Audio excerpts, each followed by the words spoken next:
I passed element 1 and 2 and failed element 9. Broadcast endorsement. You weren't the only one, brother.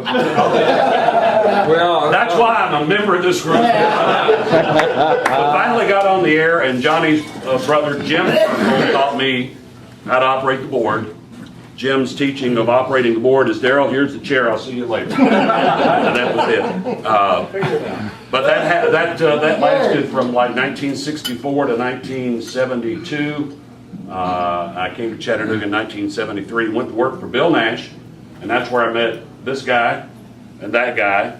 Later on met Ben, Randy, James. Then I went to Channel 9, and Bob and I went there at the same time. And I got to say, and three of my heroes, I guess, are in this room. When I was growing up as a kid in Athens, listening to radio, listening to WFLI, listening to Tommy Jett, and listening to Dale Anthony and those guys. I mean, that 10,000 watt got into Athens, and we used to listen to them all the time. Then I come down here and barely knew the guy at the time. Fell in love with him from the day I went to work with him, and his name's already been mentioned, and that was Bill Nash, one of the greatest influences of mine. I went to Bill one day and I told him, I said, Bill, I've got 2 job offers. I'm going to leave you, but I don't know where I'm going. Channel 3 wants to hire me to do their news. Channel 9 wants to hire me to do the sports. And Bill said, Daryl, we need to have a talk. He said, you can go to Channel 3 and you can do their news. And in 3 or 4 months, you'll be back asking for your job back. Because I don't, you're doing my news on radio, but I don't think news and television is what you want to do. Plus, Channel 9 has hired this lady named Jane Grams to run the place, and she is very good and has a very good reputation. And I think what she's going to do at Channel 9 will work. And at the time, Channel 9 was 4th. In the ratings. We were 3-station market. So she hired me to do the sports. She hired Bob Johnson to do the news. She hired Don Welch to do the weather. And I thank Bill every day for telling me, go to Channel 9, do the sports. This guy right here is the epitome of broadcast professionalism. I worked with him for 30-something years. Still my best friend, still my buddy. And I miss him every day for not being there. And I just wanted to say that about Bob Johnson.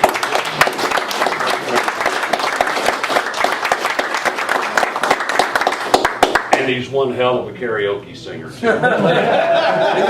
He is. And so is this guy. And what we need to do sometimes is get together and do some karaoke in the Next year's meeting, Christmas karaoke. There you go, Christmas karaoke. Our rates are $150 an hour, 3-hour minutes. I'm Jerry Pond. One of America's top country DJs. And I too do want to thank Bill Nash. And so rest in peace. I like to never got him to hire you, Pond. I know. Sid Hughes told him, said, you're nuts if you don't hire him. He says, you got a first phone? He said, yes, sir, he's hired. So then in 1991, when Big John died, David, Sid's son, went into Sammy George's office and said, you're nuts if you don't hire.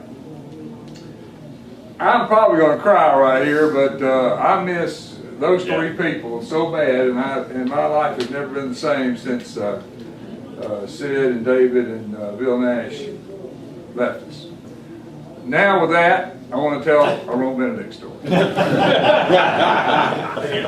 Ron Benedict.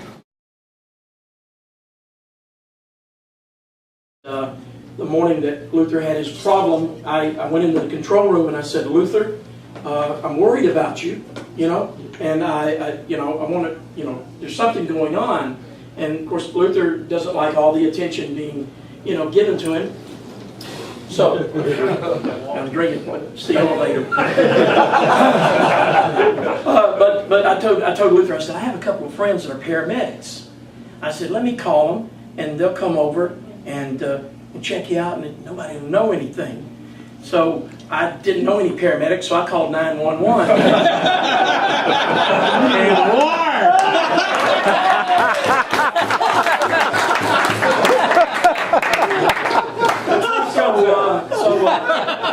the ambulance comes up. I didn't realize they send a responder with them, so the ambulance, comes up first. So I'm going into the control room to tell Luther that my friends are here. And about that time I get halfway, the fire truck pulls up, and they got the siren going. And he said, "Yeah, I heard them."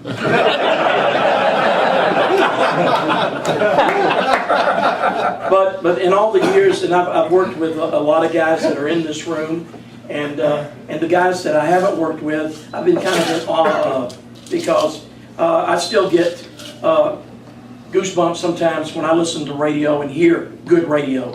It's very rare nowadays. Tell me about it.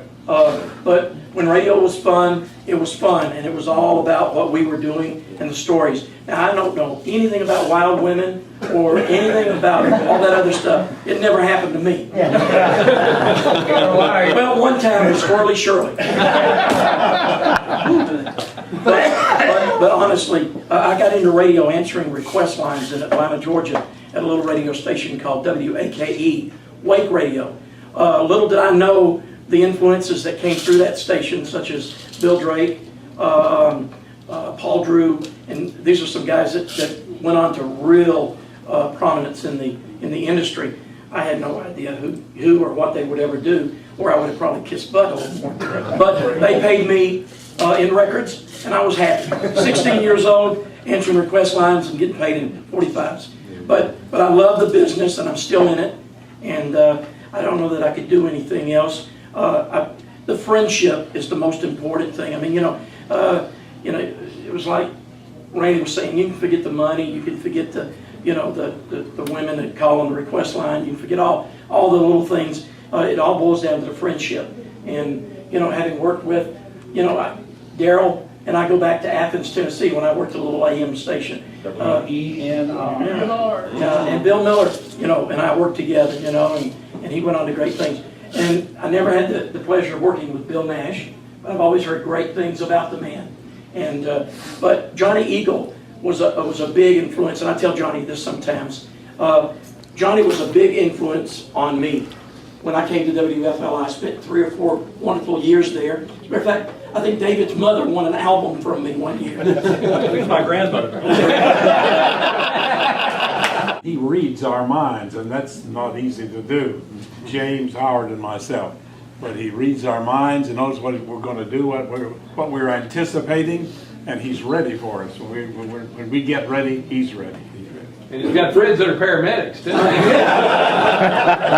Luther, it takes a little longer to read his mind. James will say, "Read my mind," and I'll look at him and I'll say, "Okay, I'm through."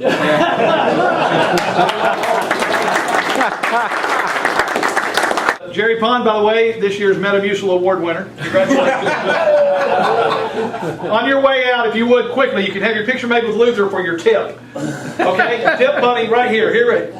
Come on, here we go. Meeting's over. We want your tip money to take care of this lunch today. Ready.